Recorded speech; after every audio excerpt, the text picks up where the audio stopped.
আল্লাহ বললেন আমার প্রথম ফয়সালা ইবাদত হবে শুধু আমি আল্লাহর।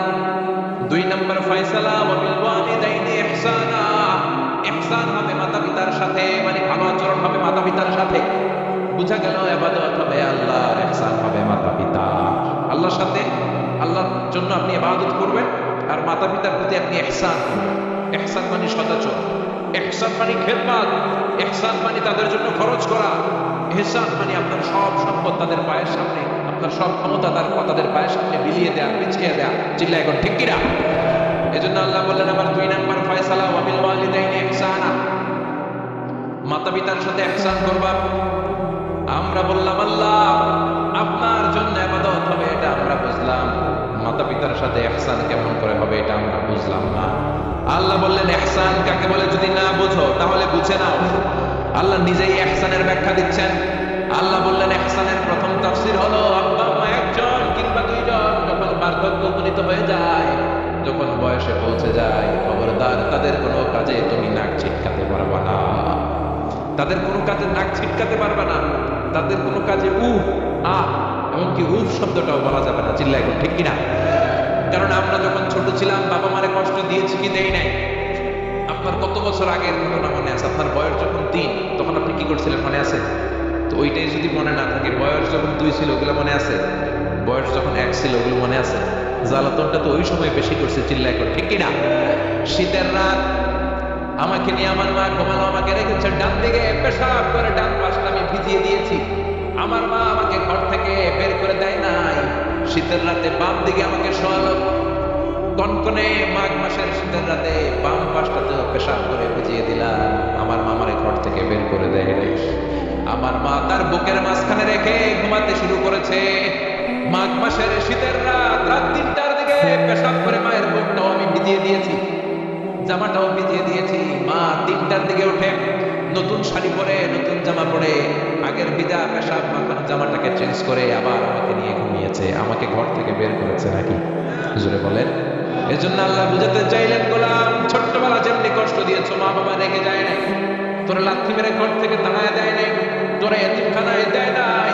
মা বাবা বয়স যখন উপনীত হয়ে যায়, বার্ধক্যে যখন পৌঁছে যায়, ওই মা বাবার খবরদার বৃদ্ধাশ্রমে দিয়ে আসবি না। বৃদ্ধাশ্রম বাংলাদেশে আছে না নাই? অনেক কপাল পোড়া আছে, ডাকাত আছে। মা বাবা বার্ধক্য উপনীত হওয়ার পরে তাদের কর্মকাণ্ডে নাক ছিটকায়, ঘরে আর বাবা মারে রাখতে মনে চায় না, বৃদ্ধাশ্রমে রেখে আসে। এরকম ডাকাত আছে না নাই? বাবা মারে বৃদ্ধাশ্রমে দেওয়া যাবে? চিল্লায় বলেন দেওয়া যাবে? যে বেয়াদব গুলো, যে ডাকাত গুলো মার বাবারে বার্ধক্যে উপনীত হলে, বয়স হয়ে গেলে বৃদ্ধাশ্রমে দিয়ে আসে, ওই বেয়াদবটা বুড়া হলে ওর বলে বৃদ্ধাশ্রম জুটবে না। চিল্লা এখন ঠিক কিনা? ভাঙ্গা থালা হাতে নিয়ে তুই ভিক্ষা করে খাবি। চিল্লা এখন ঠিক কিনা? আল্লাহ বললেন আমার 2 নম্বর ফয়সালা ওয়া বিল ওয়ালিদাইনি ইহসানা, মাতা-পিতার সাথে ইহসান করবা। ইহসানের প্রথম ব্যাখ্যা মা বাবার একজন কিংবা দুইজন যদি বার্ধক্য উপনীত হয়ে যায়, খবরদার মা বাবারে বৃদ্ধাশ্রমে দিও না। মা বাবা পেশাব করে দিতে পারে, পায়খানা করে দিতে পারে, তোমাকে যেমনি পরিষ্কার করে আদর যত্ন করেছে তুমিও পরিষ্কার করবা। মা বাবার খেদমত করবা, তোমার জীবনটারে উজালা করে দিবে কে? আল্লাহ বললেন ইহসানের 2 নম্বর ব্যাখ্যা ওয়ালা তানহারহুমা, মা বাবার ধমক দিও না। অনেক বেয়াদব ছেলে মেয়ে আছে, মা বাবার সাথে ছিড়কি দিয়ে কথা বলে, ধমক দিয়ে কথা বলে, এলাকার লোকদের সাথে যখন কথা বলে ভদ্র ভাষায় কথা বলে, ঘরে ঢুকলে মায়ের গালি দেয়, আছে না নাই? বাবারে ডাকে বুড়া, মারে ডাকে বুড়ি, আছে না নাই? তুমি কেমন করে মায়ের বুড়ি ডাকো, বাবারে বুড়া ডাকো? তোমার বাপ মা তো বুড়া হয়েছে তোমার কারণে। তোমারে মানুষ করতে যে তোমার মা বাবা তাদের জীবন যৌবন হারিয়েছে। তোমারে মানুষের মতো মানুষ করতে যে তারা তাদের জমি হারিয়েছে। তোমারে বিদেশ পাঠাতে যে তারা তাদের ভিটেমাটি হারা হয়েছে।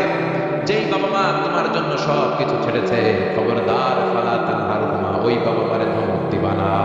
কার কথা? চিল্লায় বলেন কার? এরপর আল্লাহ বললেন তাদেরকে ধমক দিবা না, বরং তাদের সাথে ভালো আচরণ করবা, কোমল ভাষায় কথা বলবা।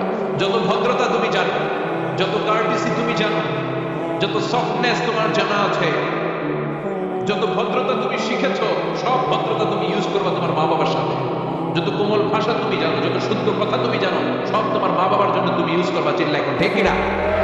এরপরে রব্বুল আলামিন বললেন তাদের জন্য রহমতের ডানা বিছিয়ে দাও। তোমার যত ক্ষমতা আছে মা বাবার পায়ের সামনে ঢেলে দাও, যত অর্থ আছে তাদেরকে তুমি বিলিয়ে দাও। আর বাবা মা একজন কিংবা দুইজন যদি দুনিয়া ছেড়ে বিদায় নেয়, তাদের কবরের সামনে দাঁড়িয়ে চোখের পানি ছেড়ে পড়তে আরম্ভ করে দাও, রব্বিরহামহুমা কামা রাব্বায়ানি সগীরা ওয়া কুর রব্বিরহামহুমা কামা রাব্বায়ানি সগীরা। ও আল্লাহ, ছোট্টবেলা বাবা মা যেমনি আমার আদর দিয়ে সোহাগ দিয়ে কাছে টেনে নিয়েছে, কিয়ামতের দিন কবরের ভিতরে তুমিও আমার বাবা মার আদর করে কাছে টেনে নিও। পড়ে না আমিন, চিল্লায় পড়ে না আমিন। এজন্য ইবাদত হবে একজনের, তিনি কে? আর ইহসান হবে কার সাথে? এজন্য মা বাবার দোয়ার দরকার আছে না নাই? পৃথিবীর যত আল্লাহর ওলি আছে, যত পীর সাহেব আছে, সবাই এই পুরো কোরআন খতম করে যদি একটা গ্লাসের পানির মধ্যে ফু দেয়, আর আপনার আম্মা শুধু বিসমিল্লাহ বলে আরেকটা গ্লাসের পানির ভেতরে ফু দেয়, আল্লাহর কসম আপনার মায়ের দোয়াটা আগে কবুল হয়ে যাবে।